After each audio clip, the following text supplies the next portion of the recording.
Welcome back to A Moment in History. I'm Seth Udinsky.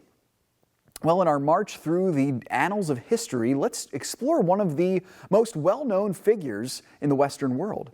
Now, men like him are difficult for historians to discover and understand because the legends often surround and sometimes even overtake the myths. Now, that's part of the journey of history, to navigate the truth from the legends. And as you'll see on this episode, in some historical topics, this is far more difficult to accomplish than with others. So with that in mind, let's journey back nearly 1,500 years to explore a man who may very well have been the most famous king of the Middle Ages. Now, I say may very well have been quite literally because experts have questioned not only when this man lived, but if he actually lived at all. Let's navigate the shroud of the Dark Ages and explore the truth behind the legendary King Arthur of Britain. Now, we know much about the legends of Arthur, like his retrieval of the sword Excalibur from a stone, his relationship with the magician Merlin and his true love Guenivere, and his famous Knights of the Round Table. Whether the legends were true or not, the legends were most likely based on a real king who lived at the end of the Roman Empire in Britain. Now, this historical Arthur has been known by some as the first medieval king of England.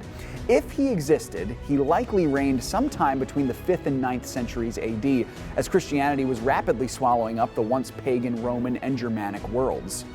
Though it is likely Arthur was a practicing Christian, his rule would have looked much more like that of a Roman-era warlord than a true king of the High Middle Ages, with his knights and magic and crusades that the storybooks tell. Now, other than several shaky mentions from ancient English sources, we know very little about this Arthur. Still, his reign, or at least his likely reign, is considered the beginning of the English civilization. It is synonymous with Christianity's takeover of the island, and it very much determined and drove the course of English identity for the next 1,000 years and even into the modern age.